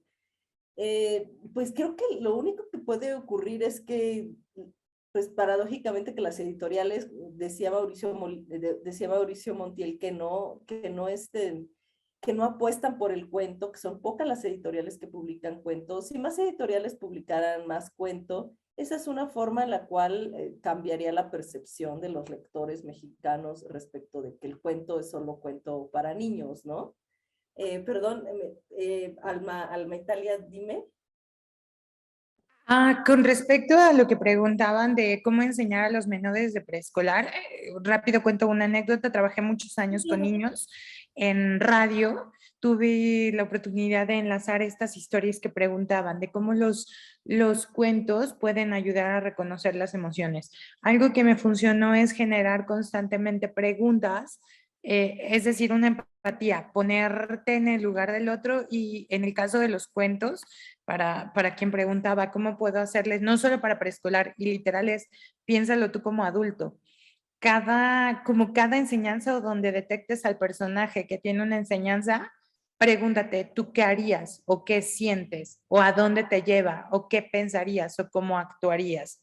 Son preguntas que quizá pueden generar esa empatía dentro del cuento para encontrar las emociones. Y a veces como lectores, también en esa parte del suspenso, es quizá las preguntas que nos podrían ayudar a explorar las emociones de un cuento, cuando a veces no entendemos dónde está esa parte emparejada que nos permite entender la creación literaria de quien lo hizo, ¿no? No solo de la creación del personaje, sino las acciones y emociones a las que nos pueden llevar. Ok, sí, muchas gracias. Bueno, un poco con lo que ustedes me han comentado de qué autores leyeron que les impresionaron mucho, yo me di cuenta que hay una gran cantidad, bueno, que se repite Quiroga, porque Quiroga y que está presente Allan Poe, no solo porque esas son las ediciones porque hay muchas ediciones en México de esos autores, también tiene un sentido muy, muy interesante, que el cuento que tiene cierta cuestión o bien de misterio o fantástico, nos gusta mucho. Esto tiene que ver con la cuestión de que si hay algo que está vinculado fuertemente al cuento, si hay una emoción o un rango de emociones vinculadas al cuento, están las de la ansiedad, las de la, digamos, la angustia o las de la curiosidad, las de la sorpresa, porque la diferencia que tiene con la novela, obviamente, no solo es la extensión, sino que en la novela en la novela ocurren cosas, tenemos una serie de personajes, no solo el personaje principal, en la novela nos sirve muchas veces para describir, por ejemplo, periodos de tiempo prolongados, una sociedad compleja, ¿no? Con muchas vertientes, sobre todo, por ejemplo, las novelas de fantasía, un universo fantástico con una serie en donde se puedan meter diferentes tiempos en los que ocurren las cosas, en los que se puedan meter diferentes territorios, en fin, en la novela podemos sumar y sumar y sumar cosas, y si lo hacemos de forma bastante ordenada, vamos a tener interesado a nuestro lector pero en general la novela es como un paseo más largo, ¿no? Es como un paseo panorámico por un territorio muy, muy amplio, por un espacio muy amplio. En cambio, el cuento nos tiene que llevar, es como un recorrido más corto, y es como un trayecto que tiene que durar no solo menos tiempo, sino en el cual vemos menos cosas. Incluso si estamos hablando de un cuento realista que sucede por ejemplo, un cuento que hable de los desaparecidos, un cuento en México, un cuento que hable, no sé, de la violencia, no nos representa toda la sociedad que, por ejemplo, vive en una ciudad violenta de México, sino que nos representa, por ejemplo, lo que ocurre entre que secuestran a alguien o entre que levantan a alguien y que lo encuentran, cómo lo encuentran vivo o muerto. Vaya, el cuento tiene que ir de un punto A a un punto B. Pueden ser 30 páginas, puede ser un cuento largo, pero hace un recorrido mucho más directo por una realidad, y normalmente el cuento de lo que quiere hablar es justamente de estas emociones, o las emociones que explora son estas emociones que están vinculadas a la ansiedad, a la curiosidad, a la angustia a veces, ¿no? A veces nuestro personaje se entera de lo que le pasa solo hasta el final, a veces se entera pronto, en fin, hay una serie de formas en las cuales tenemos que tratar podemos revelarle a nuestro personaje su entorno, pero lo que es una constante del cuento, a diferencia de la novela, es que en el cuento no podemos divagar demasiado en torno a las cosas que suceden fuera de nuestra historia principal. Si empezamos, todo lo que vayamos a ingresar a nuestro cuento, toda la información que ingresemos a nuestro cuento, tiene que ser importante para esa historia. Si es una información que habla si por ejemplo estamos escribiendo nuestra anécdota y decimos, sí, bueno, eso del perro con lentes, qué divertido, pero también me acordé de una vez, hablando además de payasos, me acuerdo que una vez vi un payaso que estaba hablando solo en un estacionamiento. Si de pronto nos acordamos de eso, y decimos, bueno, que vaya mi perro hasta el estacionamiento, y veo también al payaso hablando con el poste de luz, ¿no? O hablando solo. Si eso no tiene nada que ver con la primera parte, el lector lo va a notar y produce una sensación de confusión, bueno, pero ¿cuál es la historia? ¿No? ¿Cuál es la historia principal? ¿Por qué aparece ahora esto? Que, bueno, sí, se parece en el tema, pero ¿qué relación guarda? ¿Qué es pariente? O sea, uno como lector de cuentos dice, bueno, pero ¿de qué me perdí? Este payaso que ahora encuentra el perro en el estacionamiento, ¿es pariente de los otros payasos que van en la camioneta? ¿Qué es este payaso? ¿Por qué es importante? ¿Cuál es la clave aquí? Entonces, eso es algo que tenemos que tener muy en cuenta cuando escribimos cuento. Toda la información que nosotros introducimos a nuestro texto de cuento tiene que tener relevancia para nuestra historia principal o para nuestros personajes. Si, por ejemplo, puedo descubrir que efectivamente me da una buena deriva que exista un tercer payaso y que el perro se lo encuentre hacia el final del relato en un estacionamiento. Pero entonces tengo que haber incluido cosas que tienen que ver con este otro personaje desde el inicio. Quizá, como decía por acá, déjame ver quién era, porque luego se me van los nombres, pero Fernando Barba, de la segunda historia o la historia oculta en un cuento, ¿no?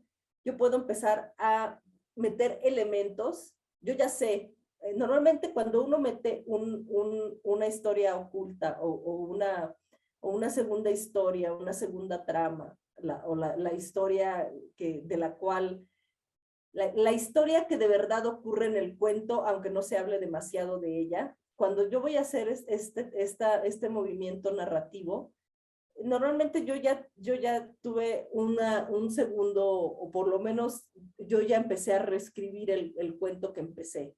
Porque es muy difícil a la primera, o sea, desde un inicio, plantear una historia oculta. Se necesita mucha pericia para hacerlo desde el momento en el que uno se sienta a escribir su cuento y que no se equivoque uno y no tener que reescribir. Normalmente cuando uno ingresa una historia, una segunda historia, una historia oculta, ya está uno en un proceso de corrección del cuento. Es muy complicado hacerlo desde un inicio, pero cuando uno corrige un cuento, esto es una cuestión que también parece muy...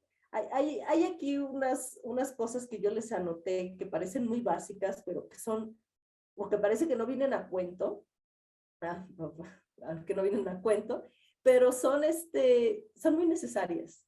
Una es, en eso abundaré en la segunda sesión, bueno, en la sesión de la tarde. Uno es, manejar la prosa, trabajar mucho la prosa, hacer muchos ejercicios de prosa. Les voy a dar algunos tips como para que no piensen para que no se sientan descanchados de decir, bueno, estaba escribiendo mi cuento, pero al mismo tiempo tengo que aprender a escribir prosa, que de pronto uno quiere hacer todo al mismo tiempo, y en realidad escribir narrativa es un proceso más lento y es un proceso más complejo de lo que se cree, ¿no? Un cuento es un producto narrativo ya acabado y además un cuento... Normalmente nos acercamos a la narrativa primero a través del cuento. Pensamos que que sobre todo si uno viene de escribir poesía o si uno no ha escrito, uno piensa que es más fácil escribir un cuento y luego escribir una novela. Por supuesto que es menos tardado escribir un cuento que escribir una novela, y en ese sentido hay cierta lógica, ¿no? Pareciera que si uno domina el cuento, uno va a dominar la novela. Eso es cierto, porque el cuento es muchas veces más exigente que la novela. Es más fácil arreglar una novela que tiene problemas narrativos, que tiene deficiencias narrativas, que arreglar un cuento que tiene deficiencias narrativas. Porque como normalmente en la novela les decía, aunque haya una historia y un argumento principal, también nos interesa mucho la atmósfera que plantea el escritor para esa novela, la historia de los otros personajes, etc. Se puede crear como un tejido, y a veces si de pronto a mitad de nuestra novela descubrimos que es un poco endeble la historia que teníamos al principio, podemos modificarla o podemos encauzarla de forma que una subtrama o que otra historia nos la apoye. En el caso del relato o del cuento, cuando la historia, cuando la historia no está muy bien definida, cuando los puntos de vista son poco claros, cuando la verosimilitud es endeble, el relato se cae fácil y rápido. Quiero decir rápido en el sentido de que cuando el lector deja de leer. Y por supuesto que esto tiene que ver con otro principio de la escritura de narrativa, que es que nos va a costar trabajo, que nos va a costar tiempo desarrollar, que es la autocrítica, ¿no? Normalmente uno desarrolla la autocrítica literaria como un segundo proceso después de conocer la crítica. Por eso, sobre todo cuando uno empieza a escribir un determinado género, es bueno acercarse a un taller de creación, digamos, semipermanente, o por lo menos asistir unos 4 o 5 meses a un taller de creación, porque ahí vamos a poder ver, por ejemplo, o sea, uno puede decir, bueno, el lector, tengo lectores avesados que entendieron la segunda historia o la historia oculta de mi relato, y otros que no la entendieron.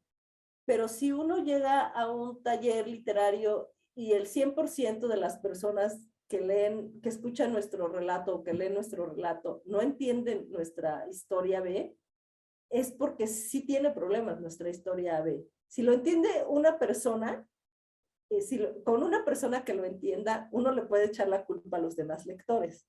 Pero si nadie lo entiende, sí hay problemas a la hora de escribir nuestra historia B. Y a veces lo que ocurre con esta historia segunda, con esta historia secreta, es que nos empeñamos tanto en ocultarla, que a veces el lector se salta esa información porque parece información irrelevante. Cuando presentamos una segunda historia que digamos que corre como un río subterráneo por nuestra historia principal, tenemos que ir dejando elementos que no entienda del todo el lector en ese momento, pero que tampoco sean infinitamente crípticos o que se salte por completo el lector, ¿no? Entonces, digamos que haciendo esta pequeña y burda, este pequeño y burdo relato en el cual hay un perro que va caminando por el campo con unos lentes, ¿no? Y que se topa con esta gente. Digamos que ya ahorita yo ya decidí como escritor que el punto de vista que voy a tomar en digamos, es uno de mis primeros relatos que estoy escribiendo. Y decido que el punto de vista que tomo o al que le doy prioridad es el del perro. Es un relato que tiene tintes fantásticos, por supuesto, pero tengo que ser yo suficientemente convincente y hacerlo suficientemente verosímil para que el lector me vaya acompañando con este personaje que por supuesto que tiene tintes humanos y que está hecho a imagen y semejanza de la psicología humana. Se va a ir preguntando cosas o va a ir observando cosas que solo un lector humano puede darles importancia, ¿no? Entonces este perro con lentes que va por el campo, con los lentes puestos, se topa al final con un payaso en un estacionamiento. Llega al final a un estacionamiento y se encuentra cruza una carretera, llega a una ciudad y se encuentra a un payaso que está borracho y que está hablando solo y que está muy enojado, ¿no? Y entonces este payaso, ¿por qué tendría importancia, no? Tendría yo que haber contado una historia B, poco a poco, en la cual yo voy presentando que, por ejemplo, esta pareja de payasos del principio se sube a toda prisa a la camioneta y dice, pero apúrate porque si no no nos sale esto, ¿no? Apúrate porque ya casi llega, sí, ¿sabes dónde están las llaves? Entonces, esos elementos que parecen misteriosos al principio de mi relato, y que al final, aunque yo no lo diga con todas sus letras, los dos payasos que se encontraron al perro al principio del relato, le robaron la camioneta al payaso que se encontró el perro al final del relato. No lo voy a decir así, pero para que se entienda esa historia, yo tengo que ir dejando estos elementos, digamos, de tensión narrativa desde el principio. Y parecería que mi perro que tiene lentes y que va caminando es una distracción para contar esta historia B. Ya tengo ahí, no sé si esto era un poco, creo que de lo que quería un poco hablar o explorar Fernando, ¿no? Como cómo ir, cómo contar una historia, dos historias, y que las pueda advertir el lector, ¿no? Cómo es la forma en la cual uno se puede ir dejando por aquí y por allá los puntos, las claves para entender una segunda historia que está ahí, ¿no? Pues sí, o sea, no es tan fácil, pero uno tiene que dejar elementos que parezcan misteriosos, pero que no sean absolutamente crípticos, que en el momento en el que el lector termina de leer el cuento pueda recordar algunos de esos elementos que están anteriormente cifrados en el cuento. Ahora, ahorita les voy a pasar, de hecho se los voy a pasar de una vez para que ustedes tengan tiempo de bajarlo en su computadora o en lo que sea. Les voy a pasar el cuento que vamos a ver en la tarde.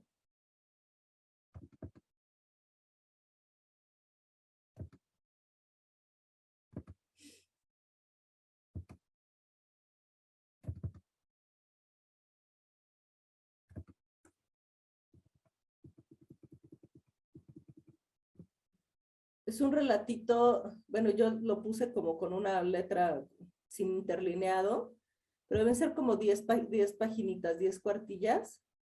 Entonces, creo que es un tipo de cuento, es de Natalia Ginsburg, esta escritora, muy buena escritora italiana. Ella también tiene como autobiografía y una serie es una escritora realista.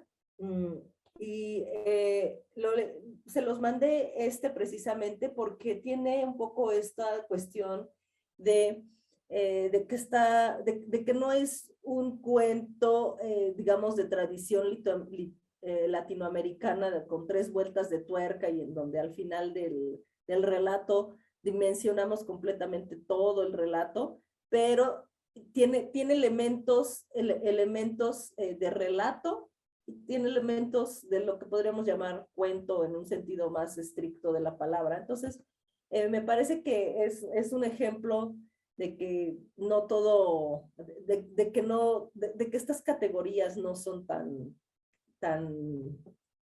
precisas y no las tenemos que respetar de forma tan a rajatabla, ¿no?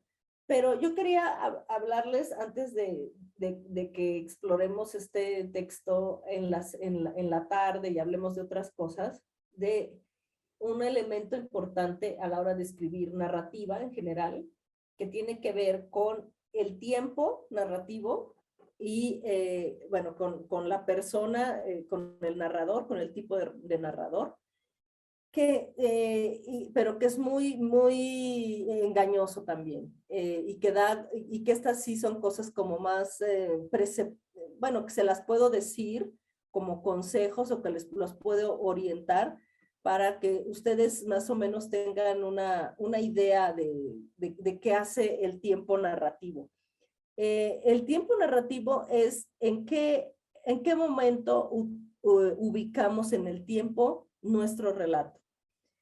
¿Es algo que ya pasó? Normalmente cuando es algo que ya pasó, similarmente la sensación que crea es similar a la del narrador omnisciente.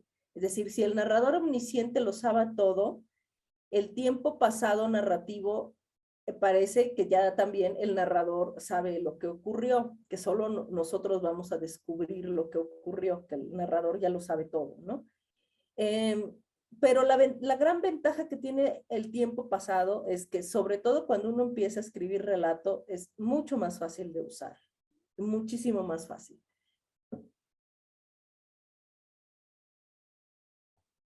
Otra cosa que tiene es la diferencia con el presente. Esos son básicamente los dos tiempos que utilizamos en narrativa, el pasado y el presente. Entonces, en el presente narrativo, aparentemente, o esta es la sensación que se busca, que busca el narrador, las cosas están ocurriendo mientras las cuenta la persona. Digamos que un poco es como si fuéramos tuviéramos una cámara, si vemos una película y el punto de vista es de la persona, del actor, que no vemos su rostro y va haciendo las cosas y va... ya envié por este chat, pero no sé si... Es que como yo no tengo los correos, envié el cuento por aquí, por el chat, está allá arribita, pero creo que se los pueden enviar a ustedes, los chicos de la Rafael, y se los pueden enviar por si, pero se los envía ahorita porque para que lo descargaran antes, más fácilmente antes de que, pues de que termine esta sesión, ¿no? El cuento se encuentra aquí en el chat, de todas formas se los haremos llegar también por correo electrónico. Está más arribita, dice ahí CD y dice traición.docs. Está en las 12:42 p.m. A esa hora lo envié.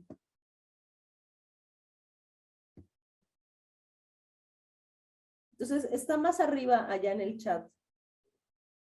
Ah, bueno, entonces les decía, las diferencias, la cuestión con el tiempo presente sí genera más tensión narrativa porque el hecho de que parezca que el narrador no sabe lo que va a ocurrir, crea más expectativa y justo más tensión dramática. Estamos descubriendo al mismo tiempo que el narrador lo que está ocurriendo. Pero ocurre una cosa muy particular con el tiempo presente. El tiempo presente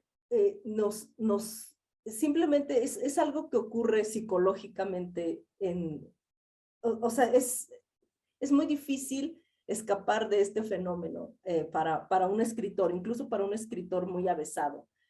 El tiempo presente ralentiza las acciones, porque entonces tenemos la impresión de que para que nos crean y decir, voy caminando por el campo.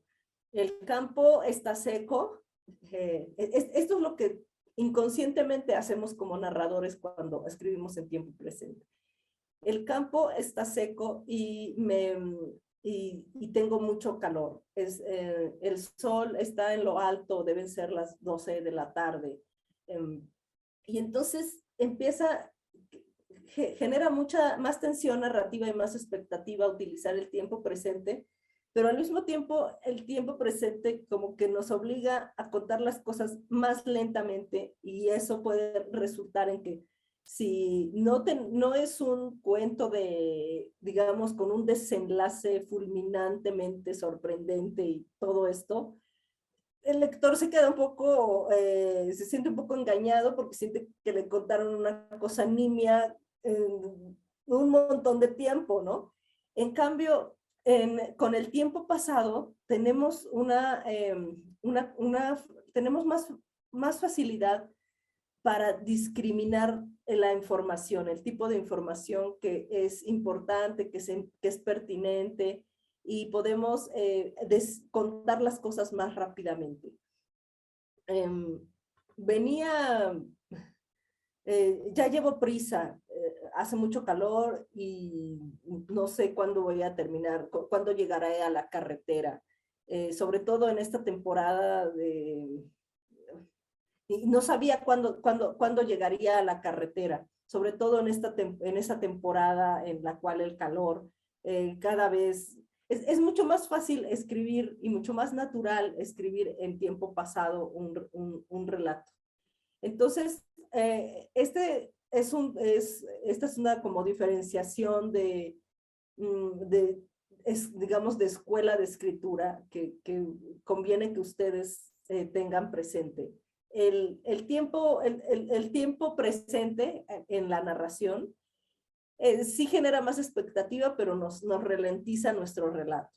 El tiempo pasado nos permite discriminar qué información vamos a dar y de alguna forma resumir mucha de la información que presentamos. El tiempo pasado comprende todos los tiempos pasados, ¿no? Porque a veces, o sea, para decir, iba caminando y no sabía, y no sabía cuándo llegaría a la carretera. O iba caminando y sabía que todavía faltaba mucho para la carretera. Ya metimos ahí un copretérito, pero digamos que sigue siendo una narración en pasado porque nuestro tiempo fundamental está ubicado en el tiempo pasado. Y la otra cuestión es respecto de los tres personajes, de las tres formas del narrador principales que hay, ¿no? La primera persona, la tercera persona y la segunda persona. La segunda persona normalmente es una primera persona como desdoblada, como espejeada. Estás caminando a lo largo de esa pradera y no sabes cuándo vas a llegar, ¿no? Aunque es una segunda persona, o bien cuando le escribe un cuento, un narrador a un personaje ausente. Tú no sabes todo lo que yo he vivido en estos días, o lo sabes, ¿no? Entonces, esta segunda persona en la narración es muy engañosa, parece muy fácil, pareciera que uno se acerca más fácilmente al lector al escribir así, pero muchas veces puede ser como machacona y cansina, ¿no?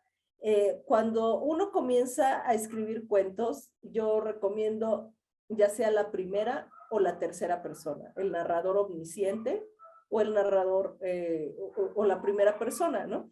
Ahora, hay que tener un cuidado en una cosa.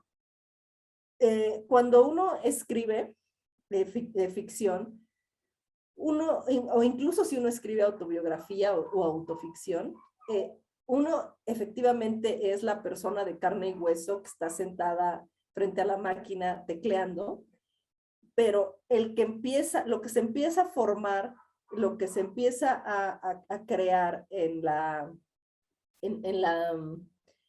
computadora, quien cuenta la historia no es exactamente uno, es el narrador de nuestra historia. Entonces, uno tiene no solo permiso y derecho, sino que uno conviene que tenga perfectamente clara esta diferencia, porque nuestro narrador puede decir cosas que nosotros no diríamos. Pero es muy probable que necesitemos que nuestro narrador diga cosas que nosotros no diríamos, porque si no, no tenemos un texto con una dimensión narrativa dramática fuerte, y uno como escritor tiende a disculparse, ¿no? No es que a mí no me gusten los gordos, pero decía, entonces, mi narrador puede ser gordofóbico y no tener ningún problema como narrador en ser gordofóbico. Entonces, conviene ser uno como escritor, tener la plena conciencia de que aunque uno es el que está escribiendo, quien está contando la historia que vamos a contar se llama narrador y no es exactamente uno el escritor y la persona legal mexicana, etcétera, ¿no?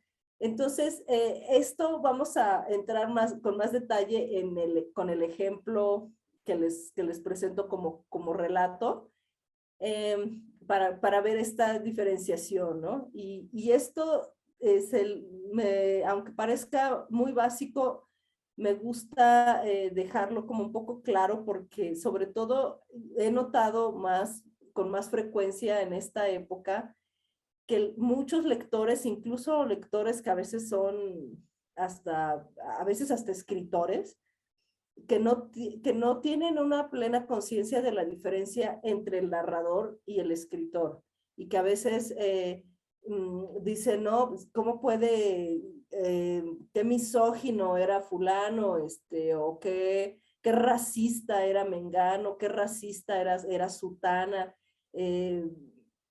cómo odiaba a los niños, ¿no? Elena Garro, cómo le era, o sea, no, el escritor sí firma eso, pero quien cuenta las historias es una cosa que se llama narrador, es una entidad que creamos cuando estamos escribiendo nuestra historia. Y insisto, conviene estar totalmente consciente de que nosotros no tenemos que disculparnos por lo que diga nuestro narrador. Nuestro narrador puede ser muy frío, puede ser muy duro, puede ser racista, puede ser clasista, puede ser lo que sea, o puede ser un narrador totalmente débil y totalmente autoconmiserativo y que no nos represente a nosotros. Pero nosotros tenemos que alejarnos y no sentirnos representados por el narrador para poder escribir un texto, un relato que tenga cierta densidad y cierta capacidad dramática de representar las cosas. Porque si nosotros nos involucramos demasiado con nuestro narrador, vamos a sentir la necesidad de disculpar a cada rato lo que opina nuestro narrador o el punto de vista de nuestro narrador.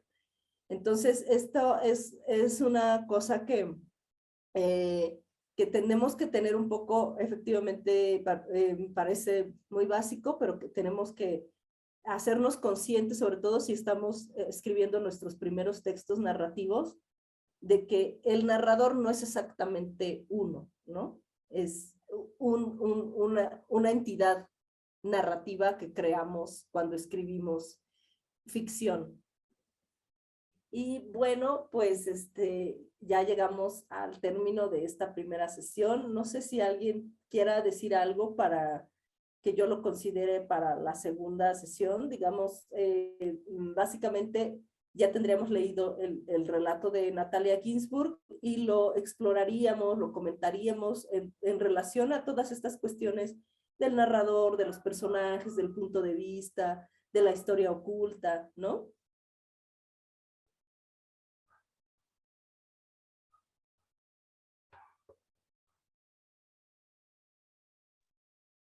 Hola, soy Marina Hola, y ¿qué tal? quiero agradecerte una vez más. Por la tarde me conectaré, pero me tocó trabajar, me cambiaron una sesión y, o sea, estaré como fantasma espía, Okay. pero bueno, prefiero chupar lo que pueda chupar de aquí. Muchas Claro, gracias a por todos. supuesto. Ya bajé el cuento. Gracias.